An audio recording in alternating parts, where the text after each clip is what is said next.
epic matchup between your two favorite teams, and you're at the game getting the most from what it means to be here with American Express. You breeze through the card member entrance, stop by the lounge. Now it's almost tip-off, and everyone's already on their feet. This is gonna be good. See how to elevate your live sports experience at americanexpress.com/withAmex. Don't live life without it. Eligible American Express card required. Benefits vary by card and by venue. Terms apply. This Choircast podcast is brought to you by Holy Heretics, the post-evangelical podcast where being labeled a heretic is a good thing. We're starting conversations about God, politics, Christian nationalism, sexuality, gender, spiritual abuse, faith deconstruction, and how to recover from evangelicalism. Nothing is off limits in our conversations with scholars, activists, and writers in our quest to find a freer faith. Listen wherever you get your podcast or check us out at sophiasociety.org/podcast.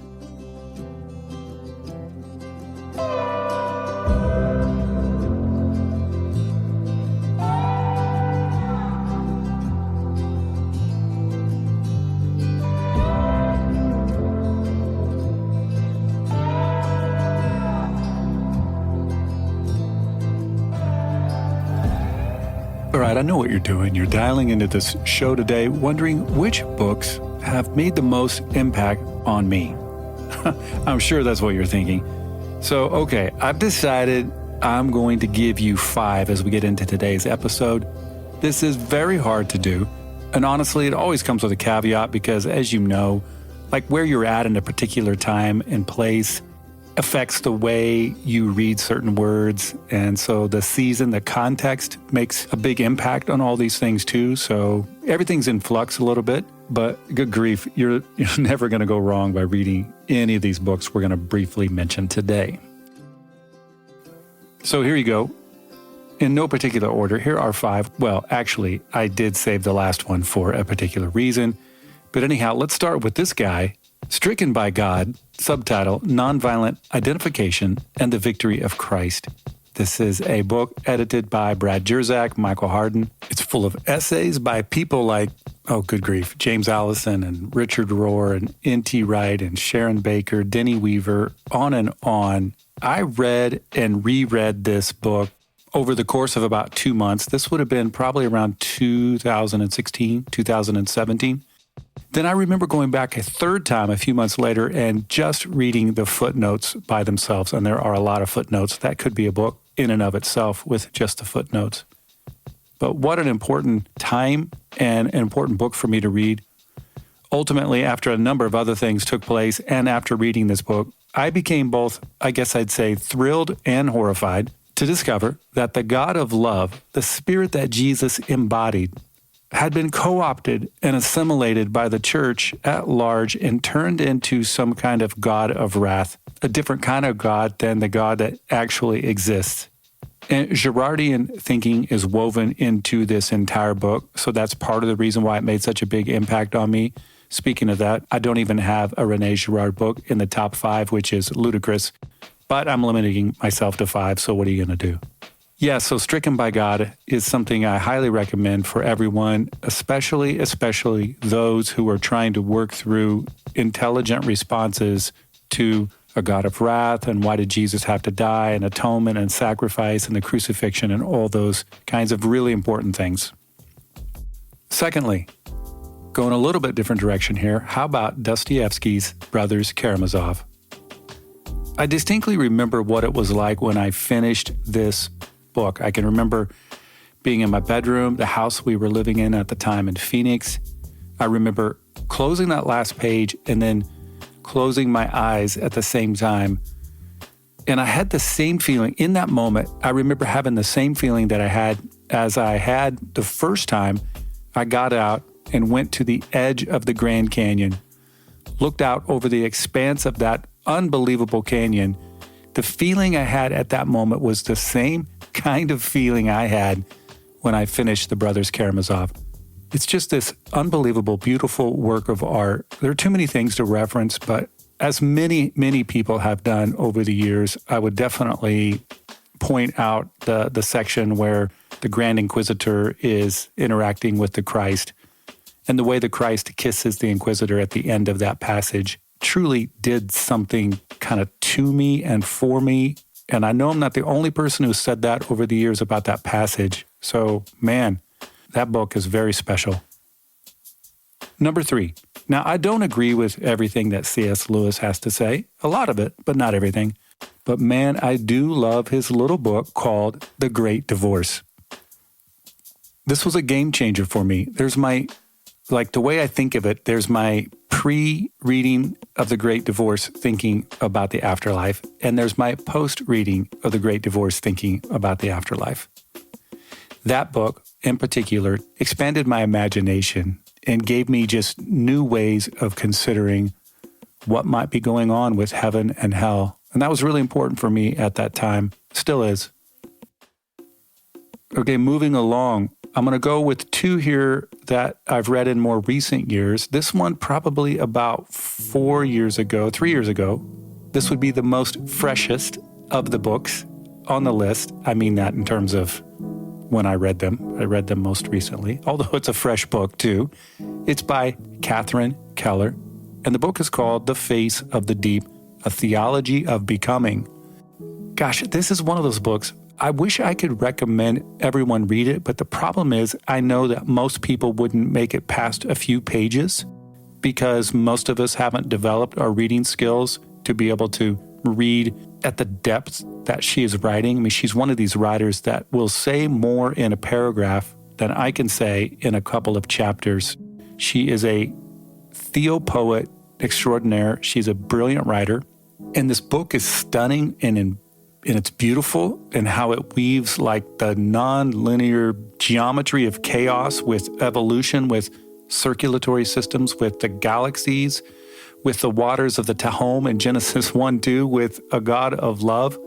She does it in such a way that if you actually consider what she's saying, you realize that love and God really could be this amazing, expansive, nuanced, enriching spirit that's been woven into the depths of evolution all the way along.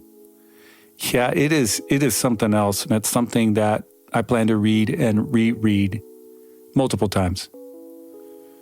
Okay, and number 5, and the reason I'm even doing a book list today is because of my guest that you'll be able to have on in a little bit. And yes, it's no coincidence that he also lands in this list. His book, we're talking, of course, about Dr. John Caputo, or as all of his buddies call him, Jack. And we're buddies now because we did a podcast episode together. So I've decided we're buddies. Jack Caputo's book, The Weakness of God, A Theology of the Event.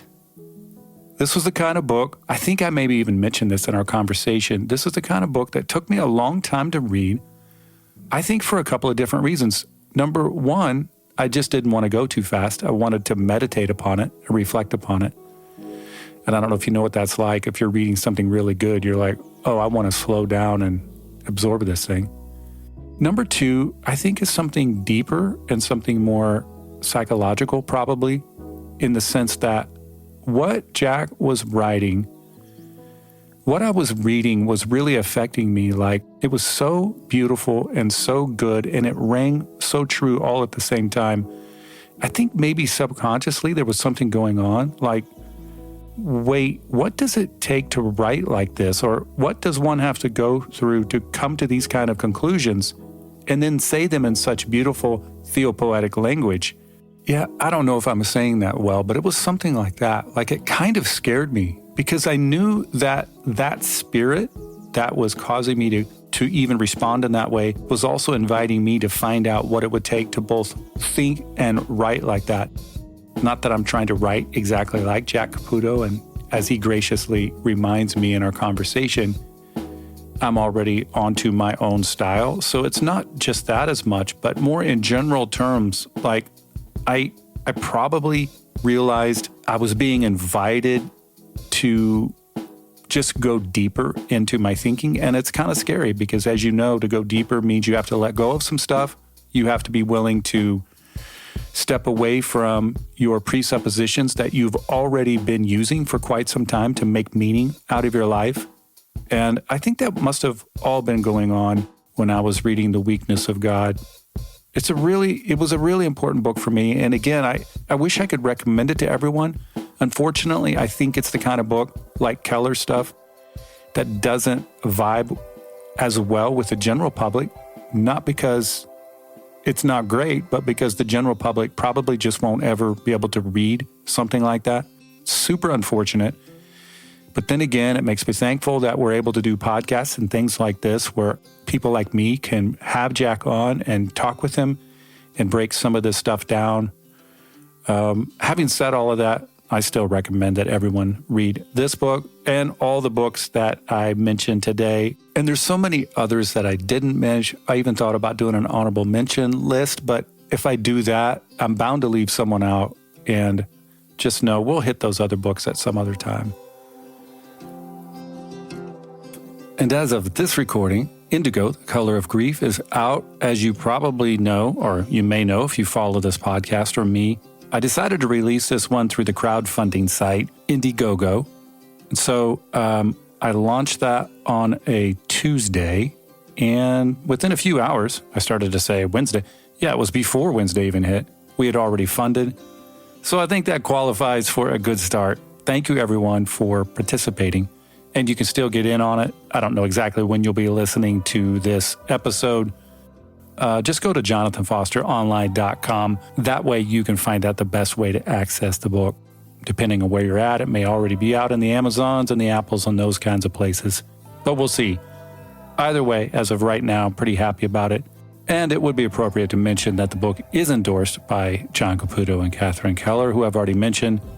So I got that going for me. What else do you really need, honestly?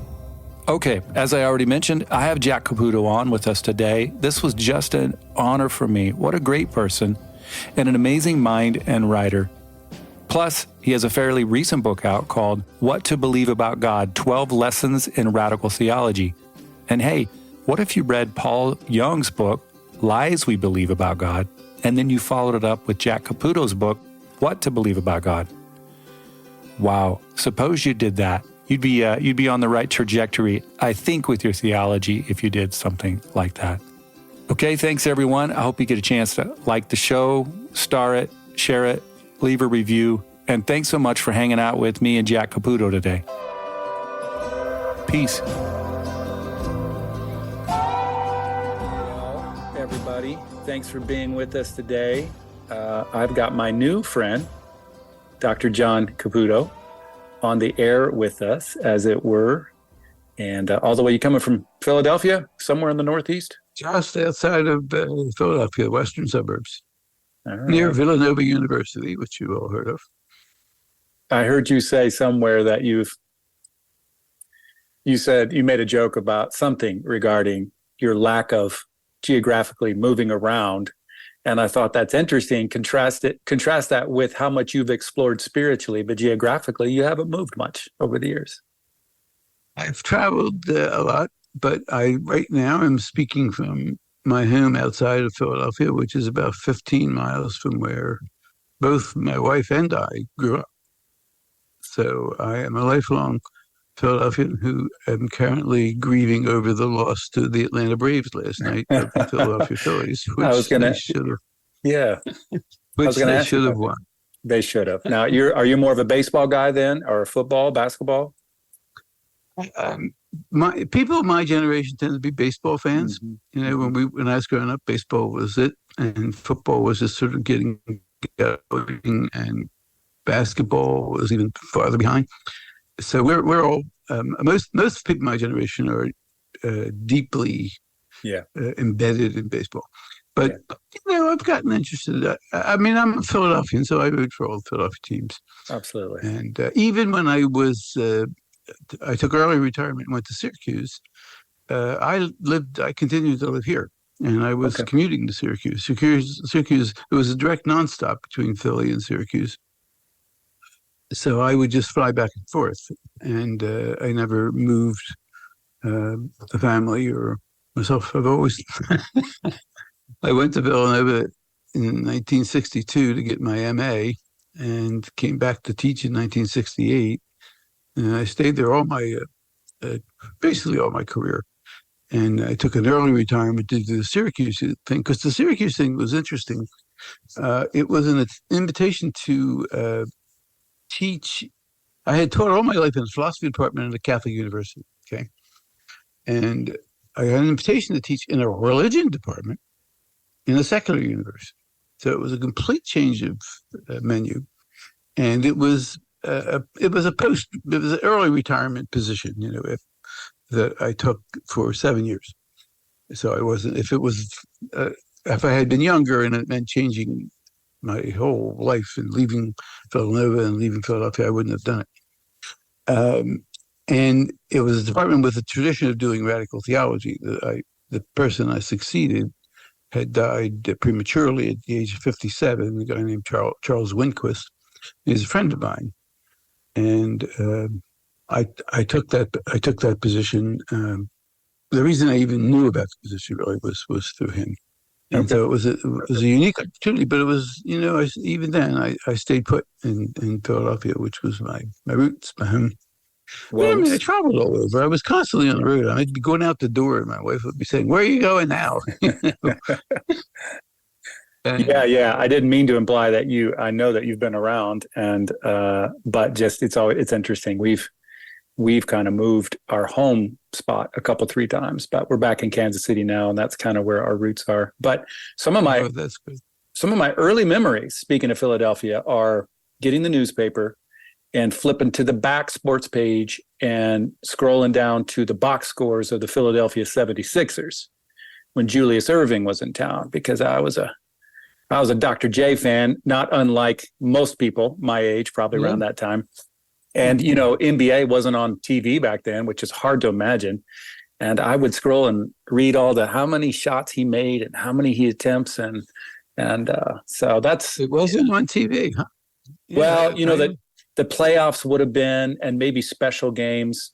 This would have been like late 70s, early 80s, but way before the advent of the proliferation of all the sports content nowadays. So, but yeah, that's my Philadelphia sports connection, I guess. Okay. That's a good one. That's a good one. Anyhow, man, it's just really, really great to connect with you. And I never would have imagined I would have gotten this opportunity. So really thankful for just being able to hang out for a few minutes this morning. And I definitely want to ask a little bit about What to Believe, 12 Brief Lessons in Radical Theology. That is your most recent work. But good grief, you have dozens of works. And I'm embarrassed to say that I've not read more than probably 4 or 5. I think Weakness of God is probably the given your interests, I would say if I had to save one book from the fire, if the Inquisition came after me and they only allowed me one book and they were going to burn the rest. In terms of, is that how the Inquisition works? By the way, you get to keep one. No, no, that's my own hypothesis. Okay. The book I would say from the fire if I had to. That I think The Weakness of God would probably be the one. I think that's probably where I've gotten the thing. Yeah.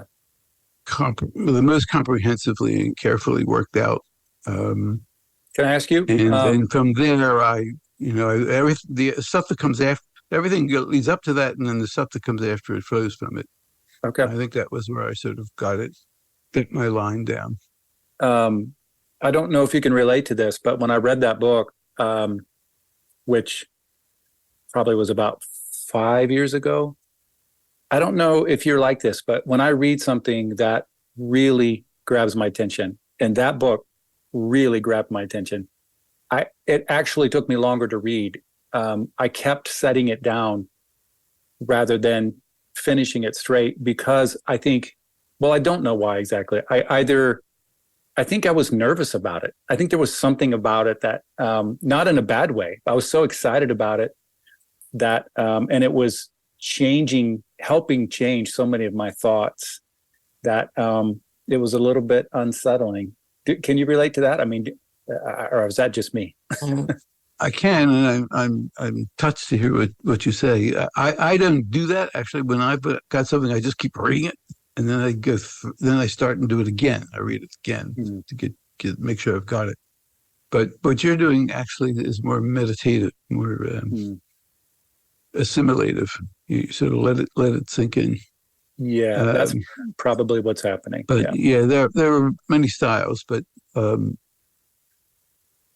is where, you know, what's interesting. I rewrote the book. Was too long. The Indiana University Press said it was 200,000 words, and they said they had this form letter. You know, whenever they accept one of my books, they say, "Thank you very much. We intend to publish this, but you need to shorten it by 15%."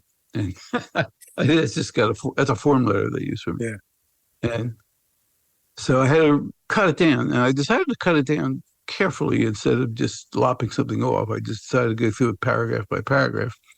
And it occurred at the very time that I was transitioning from Villanova to Syracuse. So I was transitioning from a philosophy department to a religious department. I was transitioning from a Catholic university to a secular university. So I decided, actually, I have to say that I always exercised a certain amount of caution when I taught at Villanova, not because the authorities, the administration of Villanova would come after me. It's quite the opposite. The administration is quite liberal and progressive. And I was just sort of worried about keeping the archbishop off their back. You know, the archbishop could go after, the cardinal archbishop could go after the president if I said something that got too much attention, that was too egregious. And but this, at that point, when I was rewriting the Wheaton Scott, I was retiring from Villanova, and so I just sort of let it all out. And I made the expression, the formulations, as bold as I wished. And so the rewrite actually was not just shortening it, but it was actually emboldening it. And that's in part because I was going to a secular university. Yeah. When we got to the secular university, when I got to Syracuse, they sort of thought of me as the theologian in town, because so much of secular religion departments these days are basically anthropological or historical or sociological enterprises. And I was like the theologian. And it's when Catherine said, you'll remember this, on the back of the book, Catherine Keller said, Caputo came out of the closet as a theologian. And it was funny, and it was penetratingly true, because I really had reformulated that book with a theological thrust in mind. So yeah, I am edified to hear that you that made that kind of an impact on you, because it's the one book that I do. Yeah. There were 3 books. I did Radical Hermeneutics was the book where I sort of found my own voice. My first 2 books where I was still pretty Catholic, and I mean I still consider myself Catholic now, but in such a way that the Catholic Church would be shocked at my version of Catholicism. But anyway, my first 2 books, I was still pretty Catholic, and I was trying to absorb the shock that Heidegger had on me. So I had a sort of experience like what you're describing, only it was with Heidegger. Heidegger sort of jolted me out of my early, very orthodox Catholic life. And I was trying to come to grips with Heidegger and my tradition. So one of those books was about Heidegger and Meister Eckhart, and the other was about Heidegger and Aquinas. And they were, if you look stylistically at those books, pretty exegetical. You know, I was pretty much explaining what Heidegger meant and what Eckhart meant and how they related and how Aquinas got into all that. And there was stuff at the end where I made a certain critical assessment, but mostly it was exegesis. And then it was in Radical Hermeneutics that for the first time I actually decided to speak in my own voice. Along with exegesis. People who do kind of philosophy are always commenting on somebody. You know? They're sort of reinventing something that they've read. So originality for us is always a kind of reinvention or reimagination or retrieval of something. So Radical Hermeneutics was a breakthrough book. Prayers and Tears was a breakthrough book. and then weakness of God. I mean, they're the. Actually, I would plead my case with the Inquisition to save three of them. They would Man, be the three. this is a very liberal Inquisition. I want to get to know those people. Right. Yeah, you would just hope for a liberal inquisitor. That's right. That's right. Well, it's interesting. Even here, you talk about you be Catholic, but they might be shocked. So similarly, I'm Protestant, but they might be shocked as well. So it's just so interesting how so many of these roads that many of us are on wind up going through some kind of pseudo heresy or quasi. You have to be called out. It's so absurd what the institutionalized religion has done to both sides, or all sides for that matter. My friend Robin Myers has two great books with great titles: Saving God from Religion, Saving Jesus from Christianity. Yeah, exactly. You can't beat those two titles. No, you can't. Titles. Well, weakness of God, I underlined so much. I thought the other day, I should have just not underlined the stuff I didn't like, because now the whole thing is, I have it on Kindle, and the whole thing is one basically yellow highlight. So, you kind of lose the effectiveness when you underline everything. So what happened to my copy of Being in Time, Heidegger's Being in Time. Okay. Eventually everything got underlined. So I had to keep, I had several copies of it. So I always had at least one clean copy of it. Yeah. And also, and speaking of Catherine Keller has been really influential on me too. When I grow up, I want to write like either one of you. That's my plan. Yeah. But hopefully you'll fail, and then you'll be speaking in your own voice. I mean, I say Derrida loosened my tongue. There you go. And it wasn't exactly because I tried to write like Derrida, which I wasn't. But he altered the way I write. And then the reason radical hermeneutics was different from my previous stuff was Derrida. Not just Derrida, but also Kierkegaard. Stylistically, I mean now, not in terms of content, but stylistically. So, the people that influence you don't show up as a mirror image. They just sort of kick you in the butt and get you going in a way you didn't realize you were going. Right. And then you sort of find yourself. So I always like to say Derrida gave me what he didn't have to give, which was my own voice. Interesting. And so, Catherine is a spiritual poet as well as a thinker. Mm-hmm. And her it's reflected in her writing. Mm-hmm. Or a poetic spirit. Yeah, it's astonishing what she does. Someone said about my writing a few years ago, and I never made the connection officially, really, to you until just a couple of days ago, and I was thinking about our time together. But someone said about me that I write about serious things, but I never take myself too seriously, and I loved that compliment. I thought that was a compliment, and I thought of that a couple of days ago, reading some of your stuff, and I'm like, oh, I think I might have learned a little bit from that, from you on that, and that's what you're saying. Like, yeah, when you emulate, you don't necessarily copy their exact words, but there's a vibe, a tenor, a timbre that you have. Would you relate to that? Do you think that does that make sense? Like, I think you write about serious things, but it seems like you never quite take yourself too seriously. Voice.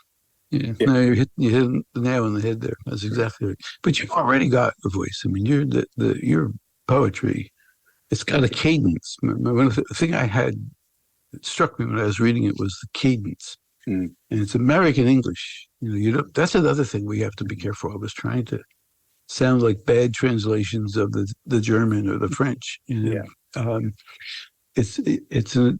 a rhythm in the way you write that is very American. It's American English, and you've already got it. You don't have to worry about Catherine and me. Well, that's kind of you. That's nice of you. When did you? Yeah, we're talking about writing. When did you decide, I think I'm going to put pen to paper, or typewriter keypad, whatever we call it back in the day, the paper? When did you decide, I think I'm going to do this and this could be helpful When for I me? was in high school. Okay. When I was in high school, I joined the high school newspaper and discovered that I loved to write. And then I was influenced by the Catholic religious order that ran the high school. And well, you've been reading What to Believe, so you see some of that there. And I joined that order, and I was training to I was in formation to become a religious teaching brother, and I was going to teach high school religion and English. And then I discovered in the course of that what I really was in love with was philosophy. Mm-hmm. And I told them that I didn't want to go teach in high schools. I wanted to go get my PhD and teach in the college. And they said, well, there's this thing called the vow of obedience. And the way that works is you don't tell us what you want to do. We tell you what we want you to do. So that's when we parted ways, on friendly terms. I mean, I still am in touch with the brothers. And when so I was an English major in college, trained to teach high school English. And then when I began teaching, the requirement was there, staring me in the face to publish, and I didn't even think of it as a requirement. I mean, that's exactly what I wanted to do. So I just started writing, and it's a natural imperative for me. Mm-hmm. And when I retired, I just kept writing.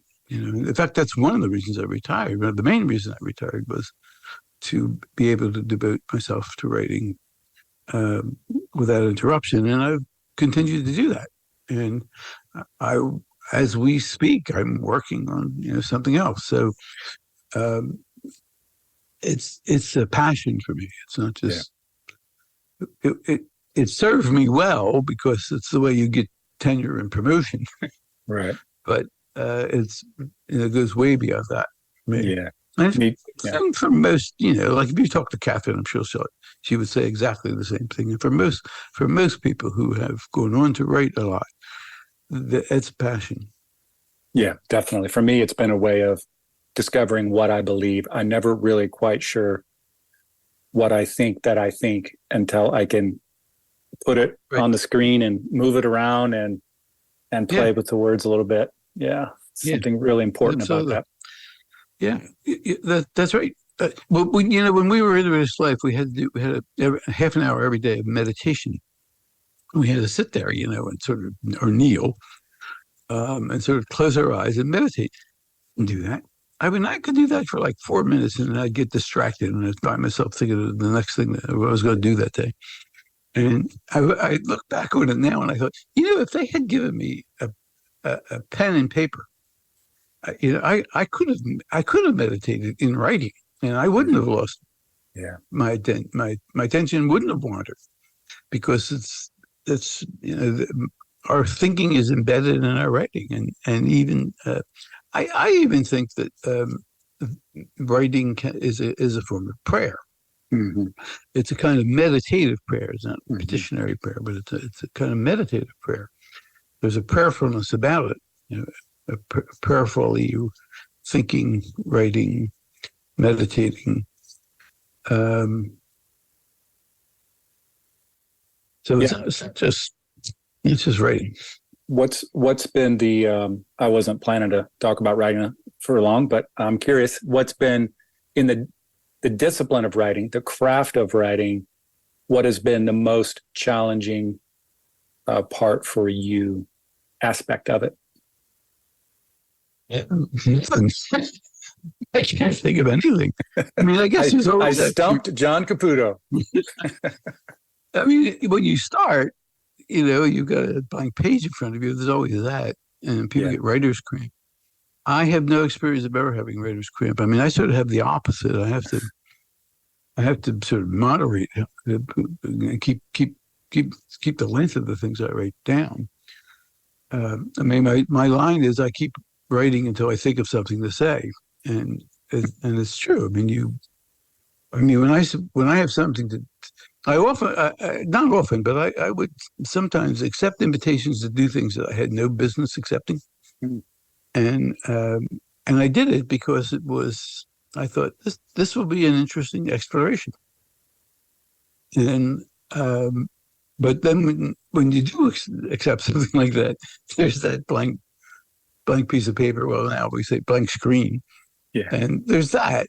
But then I just start writing. I just start talk. I just start saying something. Yeah. And I do a very great deal of rewriting. Now, I must say that I do a lot more rewriting now than I used to. I wrote a little book called Philosophy and Theology, and it's just a teeny little thing. It's no more than about 75 pages, and I wrote that in about 2 weeks, and I just wrote it. I just went right through it, and I knew what I wanted to say, and it just came right out. And I did very little revision of it, and I could do that when I was younger. I can't do that now. I have to do more rewriting now. When we're putting together my collected articles and book chapters. Who's the guy on the front? Who's the guy on the front of that cover? Well, that's right. What we're doing is it's going over the whole span of my lifetime. Wow. So we took a picture from each stage of my life. So, like, here's volume 1. Oh my! Look at that handsome man. That's me. That I was 30. I was 33 years old. Unbelievable. 50 years ago. Yeah, that's right. That's right. So, what was I saying? I forgot. I don't remember what we're saying. I was just going to comment that I often tell people writing really is rewriting.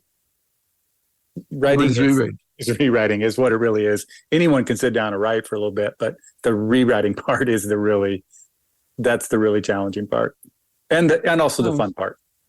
Well, that's what I think. It's the fun part. It's so much easier. I find it's easier to rewrite and to sharpen things up than to actually get it out the first time. That's probably the hard part, getting it out the first time, which I could do more easily. Oh, I know.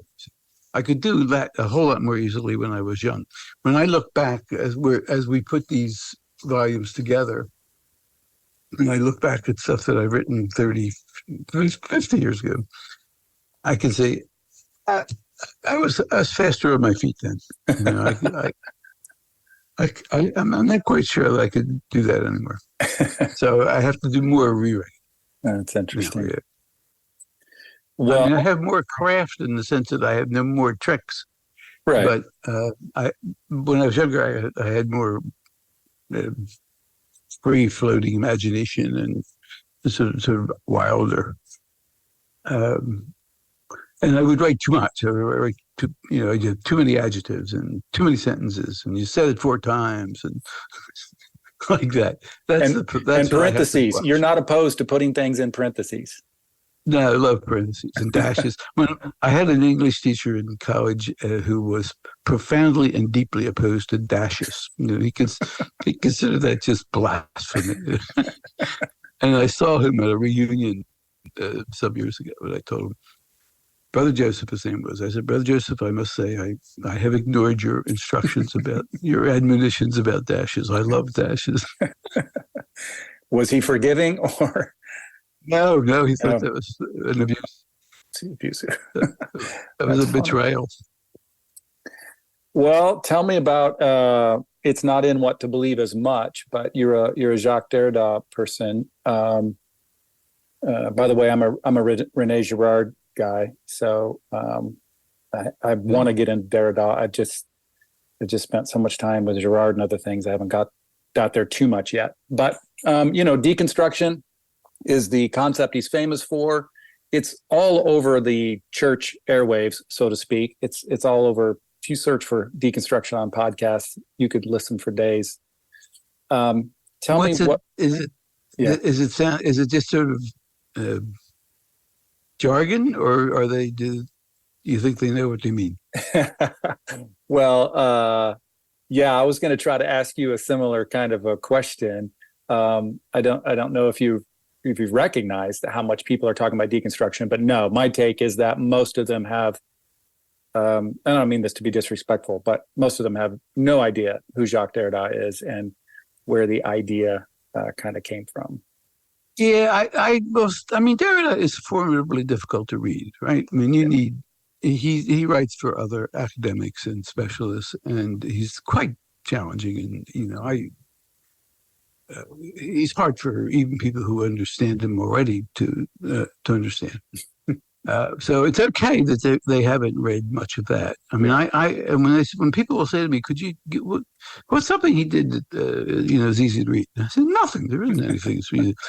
The only thing you can read, the best things to read if you want to get started is when you when he was being interviewed in English.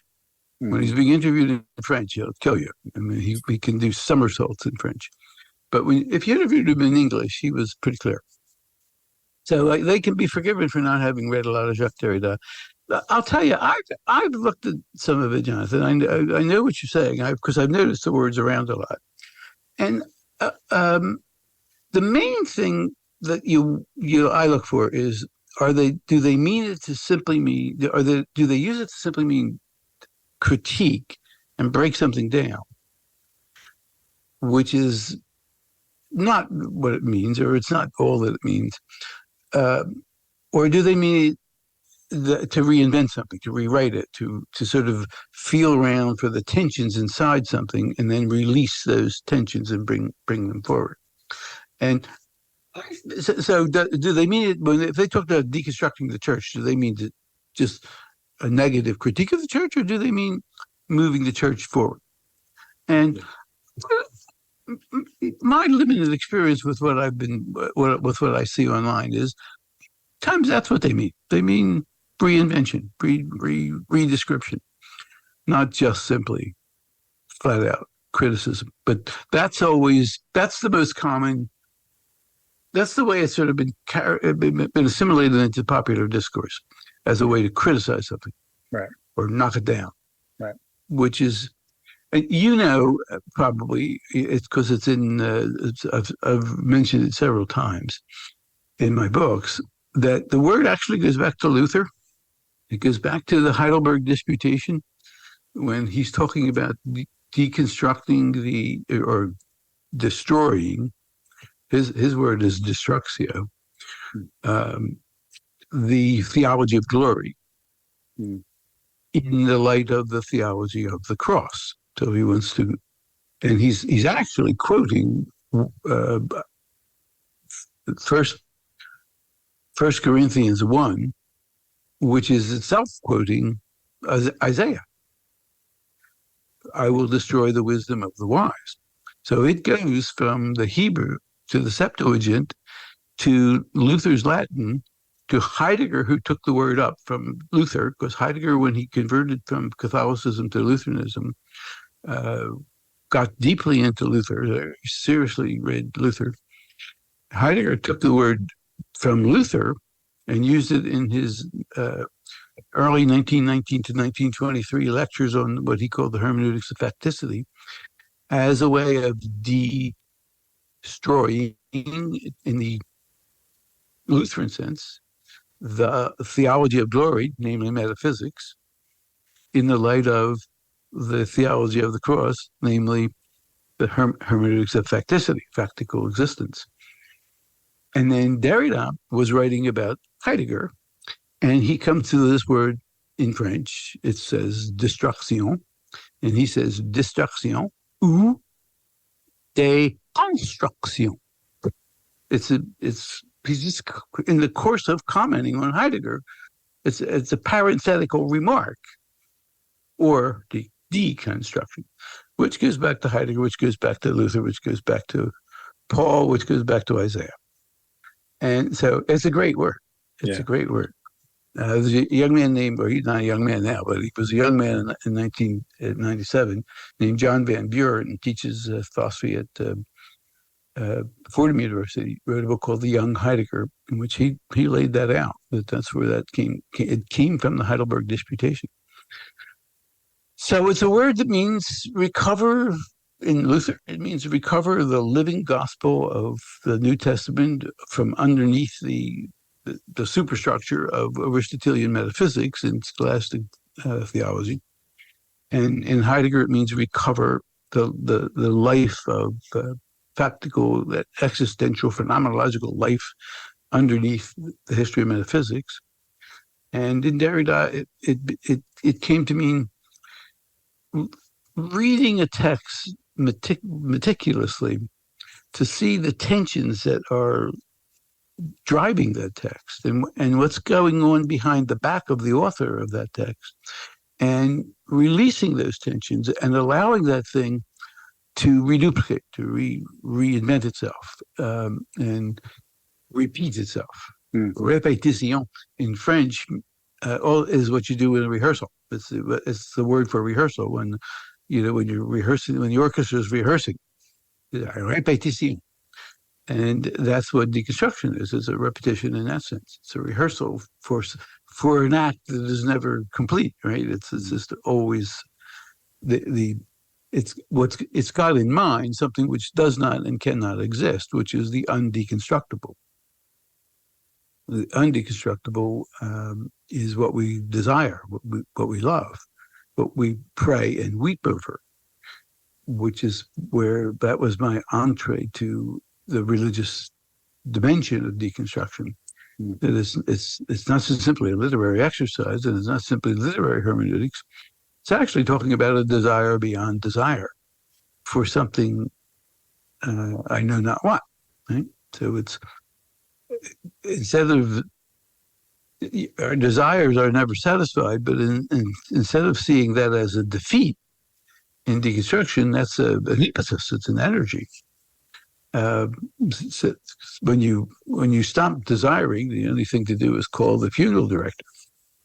The desire is life. Life is desire. And deconstruction is a desire for what he calls, very biblically, the possibility of the impossible. It has this religious dimension, which he himself, with some hesitation, eventually called messianic. Messianic without a Messiah. He didn't want to use the word messianic at first because it was openly theological. It's also associated with a lot of crazy people, and but he I think Walter Benjamin. Walter Benjamin looks like in English. Walter Benjamin. I think that loosened his tongue about using the word. So it's this messianic expectation. So all the stuff in deconstruction about, like Derrida was saying, that what's interesting about, here's this really good example of how this thing works. Husserl, who the master of them all in continental philosophy, you say Husserl and you look up to heaven and you say, blessed be his name. He's the father of continental philosophy, contemporary continental philosophy. Husserl wrote this incredibly complicated book called Logical Investigations, just 2 volumes of killer prose and just genius, micrological distinctions. Anyway, it's a theory of language in part. And he says signs, the characteristic of sign is that it operates in the absence of the signified. We use signs when the signified is not around. And but he said, the point, the teleological purpose of the sign is fulfillment. That you talk about Budapest and you read about Budapest, but the fulfillment of the word Budapest is to go to Budapest and walk the streets. So signs are teleologically oriented towards their fulfillment, or what he called presence. And Derrida said, no. He said, the value of the sign is precisely its capacity to operate in the absence of fulfillment. That it's freedom from fulfillment, it's freedom for presence. Why? Because his critics said, because he's a nihilist and he's against the reality and he's an anti-realist and he wants to lock us up inside of a prison's house of words. No.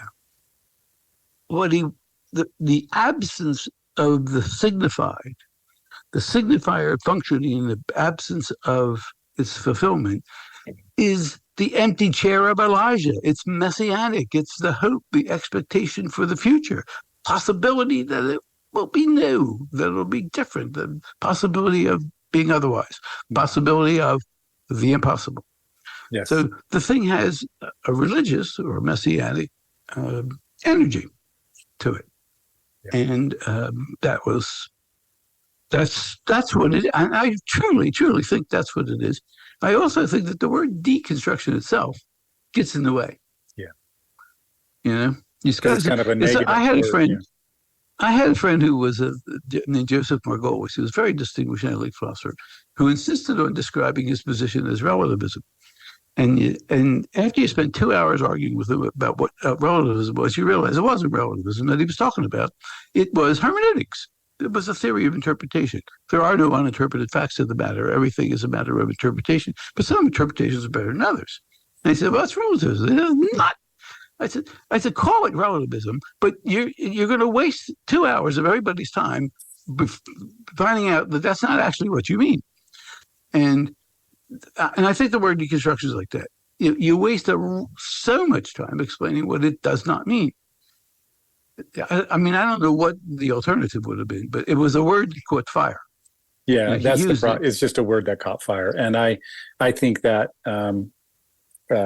right, what you said at the beginning, there's two different camps, and some you overuse it too much and think it's a negative, bad thing, but the essence of it is really beautiful. And if anyone's listening who wants to dive deeper into it, I would just encourage them to read John Caputo on Derrida. One of the things that you said in The Weakness of God, I think that's what it was in, you referenced his work, The Force of Law, and you said that he made it plain that deconstruction is not a matter of leveling laws in order to produce a lawless society, but of deconstructing laws in order to produce a just society. I think American Christianity stops at the first thing, and they just kind of panic. And I've done it too, so I'm not suggesting it's just all them. But when we think about, bringing things down, there's a level of anxiety that sets in, especially with the institutionalized folks, and they never get to the second part, which is the justice part, the impossible call that's coming at us, which is so, so beautiful. Yeah, that particular essay is a pretty good one for getting. When people say, "What can I read that he's written?"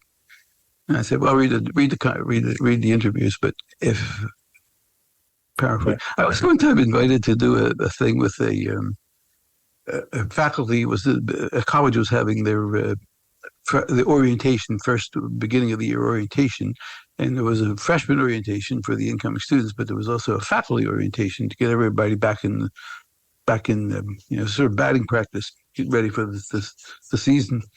And so they would invite an outside speaker in, and to give a little initial talk and give the faculty something to read over the summer, and then he would come in and do this thing about what they read and have a discussion. So they invited me to do it, and they said they'd like to hear something about deconstruction, and so could they have a text of Derrida? So I chose that one, Force of Law. So we get there, I get there, we get ready with things. They introduce me, and my first sentence, the first thing I say is, I chose this particular text of Derrida's because of its clarity. And the room erupted in laughter. I mean, it was just like we had only 5 minutes for the laughter to subside. People holding their sides. They thought this thing was the most dense thing they've ever laid eyes on. That's good. But I still do think that, relatively speaking, it's actually a paradigmatic text. I mean, that's where he lays out that law and justice thing. He had been invited to the Cordoza Law School, which is right next door to the New School in Manhattan, Upper Manhattan, and his friend Drusilla Cornell, who just died about a year ago, invited him to give a lecture on deconstruction and justice, and it was a sort of challenge, like, because of what you're saying, people thought of it was a destructive, breaking things down. So would you please come in and tell us what's the relationship between deconstruction and justice? And so that paper was given to a law school, very progressive left-wing law school. And that is the first time that I can find, and I looked, that he ever used the word undeconstructible. Mm-hmm. He had never, if you had asked a Derrida person back in the 1970s, is there anything undeconstructible? You'd say, no, absolutely not. That would be the transcendental signified. So that would be the absolute, the eternal metaphysics.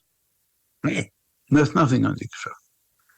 And so Derrida talked about the undeconstructible there. But then, of course, he said, s'il y en a, if there is such a thing. Mm. And, of course, there is not. But that's precisely what's so powerful for him about the undeconstructible. It does not exist. And it's like the Messiah, a Messiah who never shows up. So, because if the Messiah ever shows up, then, it's over. Then history has been fulfilled and it's over. So the very openness of history requires that the Messiah never show up. Right? So the undeconstructible does not exist. Why? Because it's a desire. It's an aspiration. It's a prayer. It's a prayer, I think. And if it, well, the logic justice also. Justice, it would see, he didn't say love. I mean, he does actually talk about love, but he's Jewish, and that's his memory of God is in that word, justice. Mm-hmm. And it's the name of God is justice. Mm-hmm. It's a prophetic name. So he doesn't have he's not thinking about the Gospel of John. He's thinking about the prophets.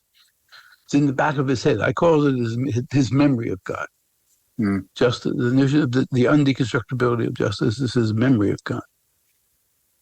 That's fascinating. Well, I was just going to comment too that also logically, at least from my open and relational theological framework, if a thing does show up, if it does show up in its fullness, that's great. But time and life is relational, so things change anyhow. So it's here for a moment, and then okay, we're on to the next moment. So it's an impossibility for a thing to be entirely, completely consummated, I guess. That's right. Yeah, it would be the. I mean, in religious literature, you'll sometimes see someone say, "This is how God is acting in our times," but tomorrow will be different. Yeah, exactly. Yeah, and that's what's wrong with the Catholic understanding of tradition. They think of tradition as the past and as canonized, instead of thinking of tradition as simply the way God is acting in our times, and in times going by, and the present time, and the times to come. In all of those cases, you can have the notion of God acting in our times, but it doesn't mean the same thing. It just means something different. In fact, it has to mean something different because it has to be constant motion. If it's like a plant, if it stopped growing, that would mean it's dead.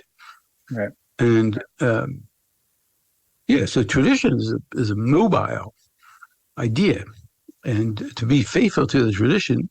Derrida once said at Villanova, actually said, he said, "I'm a very conservative philosopher."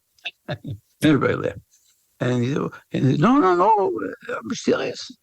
Because the only way to preserve a tradition and conserve a tradition is to deconstruct it, is to keep it open, alive. Mm-hmm. And you say, well, Christianity is the memory and the hope of Jesus.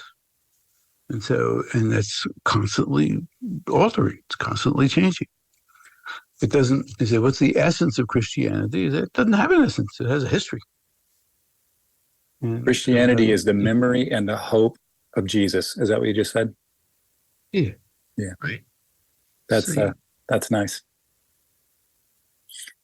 Well, in your newest book, you talk a lot about the problem that we have either going with naturalism or supernaturalism. So maybe why don't you take a second and explain what those positions are and how you're trying to find a middle way. Yeah, I am of a mind that the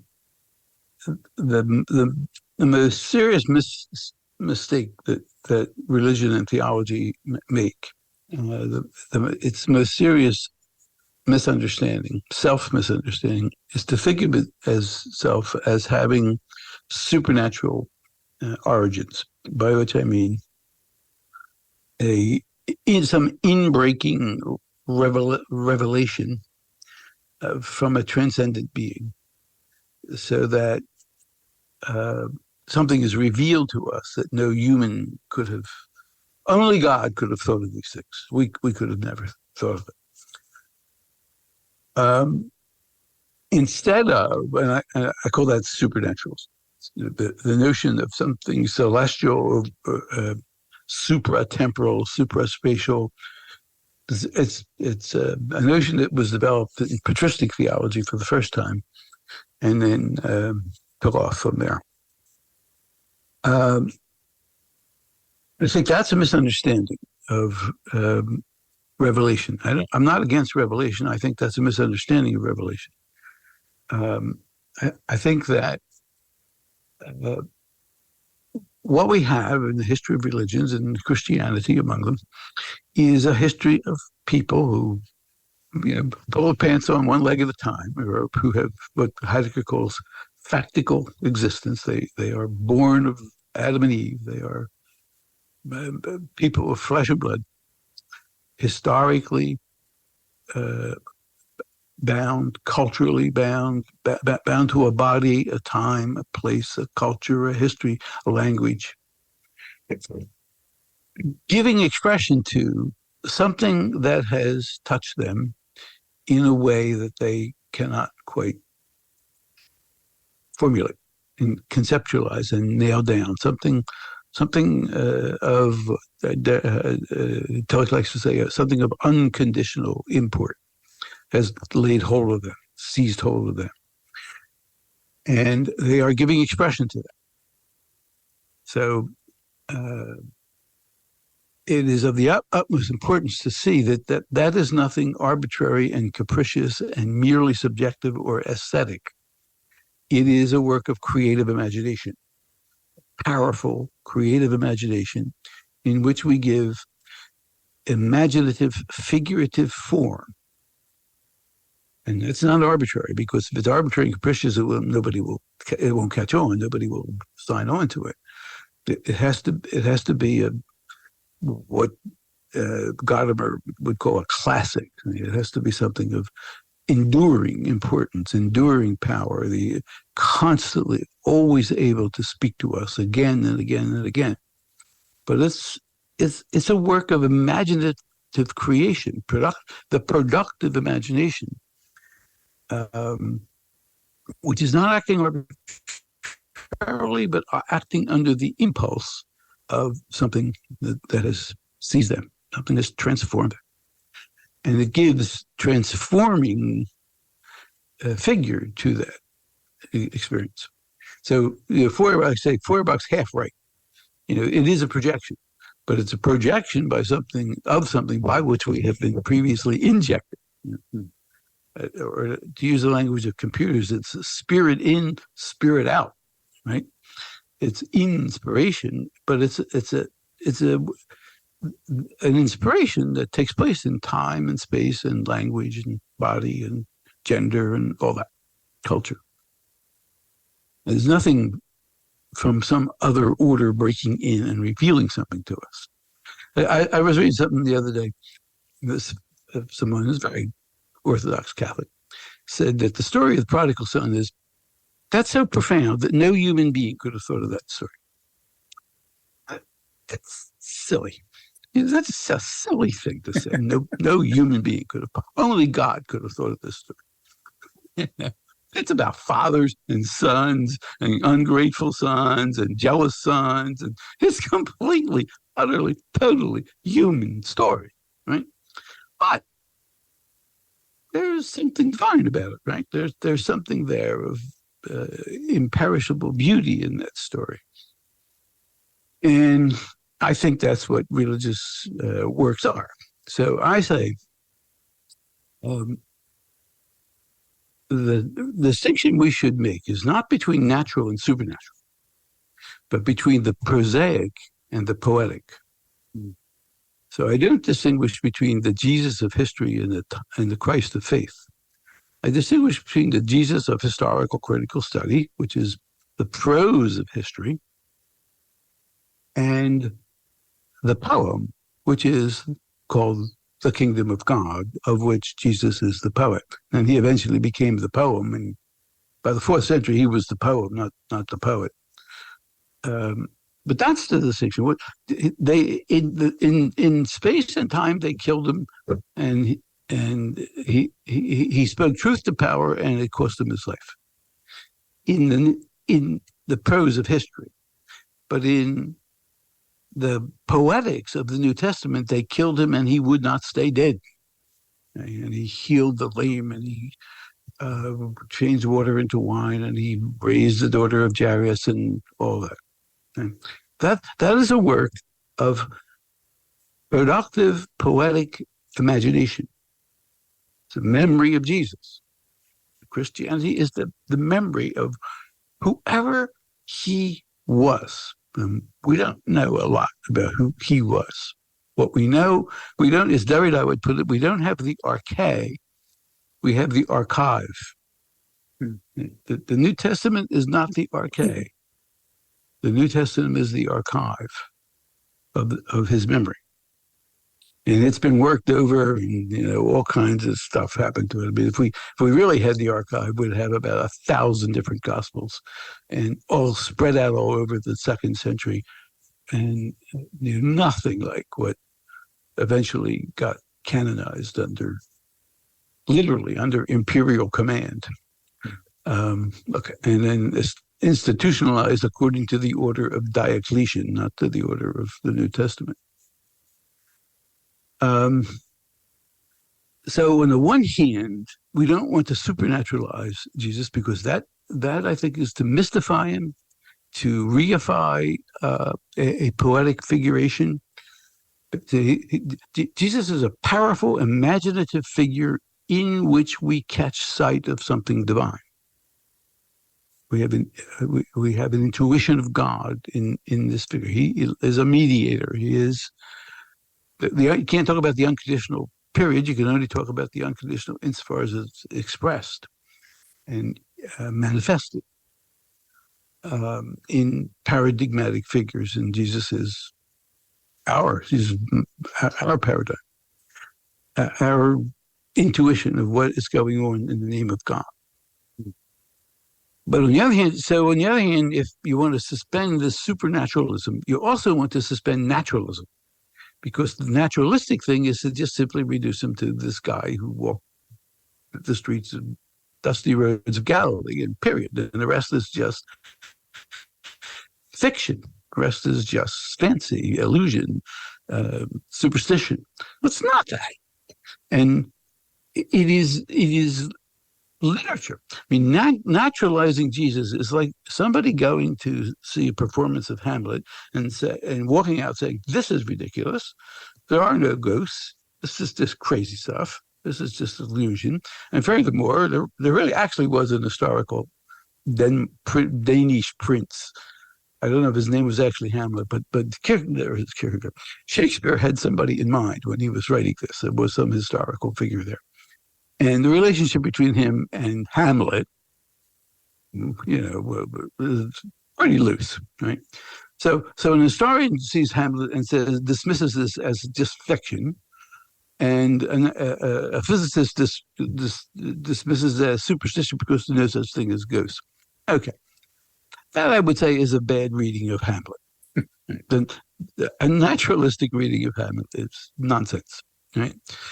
Well, I think that's exactly the naturalistic criticism of the New Testament, or of any religious tradition, is nonsense. It's just a misunderstanding. It's an inability to read. So you need to protect these figures from both naturalism on the one hand and supernaturalism on the other hand. And then what do you have? Well, then you have what the book that I'm writing right now. I'm thematizing the notion of you have theopoetics. It's not just. It's poetics, but it's a poetics where the central organizing icon is the name of God. What's important about Jesus is that that he provides us with an insight into what's going on in the name of God.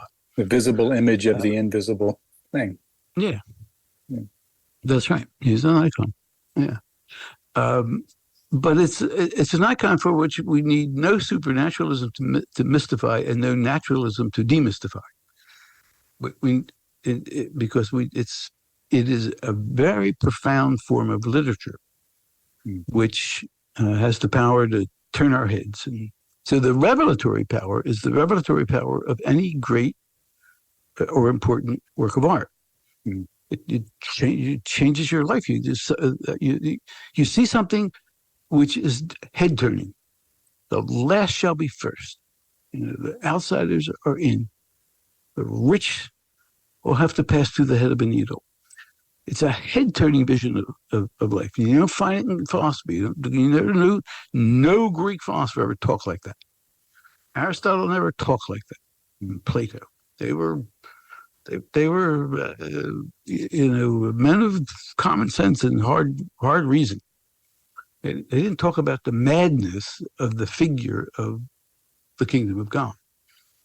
It's its own powerful, striking, head-turning form of life, which is neither history nor fiction. It's theopoetic, and then I also go on to say that what I'm saying about Jesus, I would also say about God too, because I don't think that that the name of God is picking out a being somewhere. Right. I think it's picking out something of unconditional import. It's the central icon in that theopoetics, and all of this is not just simply going to the theater and observing a play or attending a play, because it's demanding something of us. It's asking something of us. I mean, we're part of this picture. What the name of God is, I like to say, God does not exist. God insists. God, I like to say that too. And then sometimes I even quote you. Very good. Tell them where they can buy the book. That's right. It's the name of a call to which we should be a response. And so in the language of theopoetics, you would say, well, it's asking, this theopoetics is asking us to make our own lives into a work of art, into a poem, into a theo poem. A poiesis, a poema is the product of a poiesis. And so it's asking us to make our lives into a poem. So it's serious business.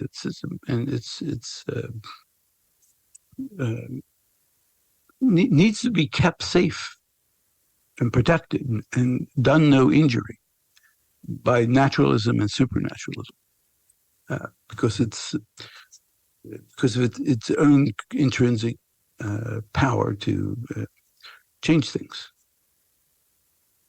If it were just purely private fancy, Jesus would have lived to a ripe old age, and so would Martin Luther King. And it's not. It's a theopoetic formation of life-changing importance and import. So there's nothing subjectivistic about it. The naturalism is, and this is the problem with the left. The left doesn't understand. The left has reduced religion to the religious right. Yeah, and it thinks it's just craziness. It's forgotten Martin Luther King. It's forgotten the revolutionary power of the theopoetic or this religious imaginary. It's an imaginary. The religious imaginary, and imaginaries are important. Democracy is an imaginary. Democracy is a dream, which people actually would be. Martin Luther King's dream, right? He talked about a dream. That dream was not mere onericism. It was revolutionary. So that's what I mean by suspending the natural and the supernatural, to get at what. And so then the title of the book, the title of the book was, What Can We Really Believe? Actually, the original title of the book was 12 Brief Lessons in Radical Theology. Then Columbia said, that's really boring. You must let that be the subtitle. What we need is a title. Let that be the subtitle. I said, okay, well, what the question I'm asking is, what can we really believe? And then they took that and then they shortened it to what to believe, with a big question mark. I said, well, make sure that question mark is clear. I don't want people to think I'm telling them what to believe. But that's what the book is. The book is, what is it you really believe? You don't really believe in the ancient Athenians didn't really believe in Athena. I mean, maybe some of them did, but what's really going on in that form of life is precisely a form of life. So what we really believe has to do with a deeper faith, which runs deeper than beliefs. Beliefs are sort of the stuff that's in our head because of an accident of birth. We talk about the gift of faith, and really it's an accident of birth. Because if you were switched at birth, right, with somebody from the heart of Islam, you never so much as heard the name of Jesus, well, then you'd have a different set of beliefs in your head. But what you really believe, in some deep sense, faith in a deeper sense than beliefs, it wouldn't be altered. I'm not saying all the forms of life are the same, but I am saying that there's something that runs deeper than beliefs. Beliefs are what's in your head in virtue of an accident of birth, and they give form. I mean, you need them. Mm-hmm. Otherwise, you'd be dealing with it'd be vacuous. They give form and figure to what's in our heart. But to start codifying them and then arguing about the details of these things. I mean, when I look at those, the stuff I grew up on as a Catholic was all the councils, the Greek fathers and the debates about the Trinity and the Incarnation and the distinction between person and nature and all that stuff. When I come back at now, you know what it reminds me of? It sort of sounds sort of cynical, but it's, I don't mean it to be cynical. It reminds me of like a Star Trek convention. And they're all arguing, about how you could do these things and how you could beam them up, Scotty, and how would that actually work? That's what that stuff sounds like to me right now. I mean, you're really. It's like, are you about how a ghost could actually have appeared to Hamlet? I mean, well, that. Yeah. Or one of my favorite examples is Jane Eyre. At the very end of Jane Eyre, when Jane hears Mr. Rochester calling to her from the distance, and nobody could have heard that voice, right? And she's too far away to hear. He's saying, Jane, Jane, and she knows it's Mr. Rochester, right? Well, it's like, well, how could she actually have heard that? You think like maybe the wind was blowing, and it's like, don't you know how to read a book? Yeah, you say that, I think in this, I don't know where you say that. If you want to learn how to read the New Testament, learn how to read a story. That's what you're talking about. I think I think you help us do that really well. And I hope people are listening to what you just said. That was really good. Thank you. I have a bunch of other questions, but I don't want to miss what you just did. And we've already been going over an hour. So it's okay. Well, maybe we could do it again some of them. When the Theopatics book comes out, we can talk about that one. Let's do it. Although you just got a little preview of it. You call me or email me anytime, and we will have a chat. And I look forward to more in our friendship, man. Okay. Well, it's been a pleasure meeting. Yeah. And good luck with this stuff. These podcasts are the way to do it. It's the way to get there. Well, yeah. I'm still old-fashioned, write books, publish them, and proofread them, and do all that. But this is the way to communicate. right now. Yeah, it's just there's just one of the many different ways, and this is one of them. So It's important. Yeah. it is. Technology's crazy sometimes, and then other times, like here, it's like this is really great because. It's the poison cure. It's a poison cure. It's a Derrida's notion of the pharmacon. It really is true. It was a prophetic analysis. It's exactly what this stuff is. But what you're doing is enormously important, and keep on keeping on. All right, my friend. Well, we'll talk to you later, and I just really appreciate it, man. All my best. Good to talk to you, John.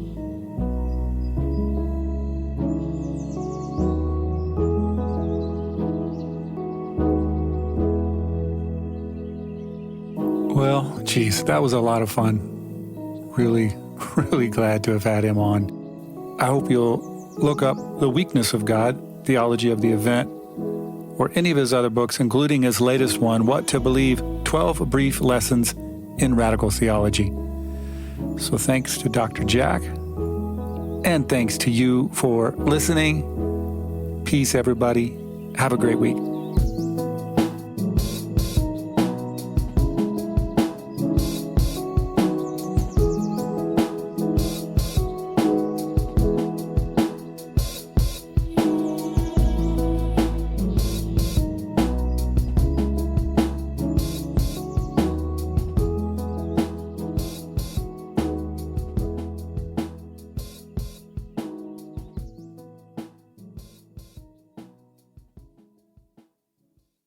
You're at a place you just discovered. And being an American Express Platinum card member with global dining access by Resi helped you score tickets to quite the dining experience. Oh, okay, chef. You're looking at something you've never seen before, much less tasted. After your first bite, you say, nothing, because you're speechless. See how to elevate your dining experiences at americanexpress.com/withAmex. Don't live life without it. Terms apply.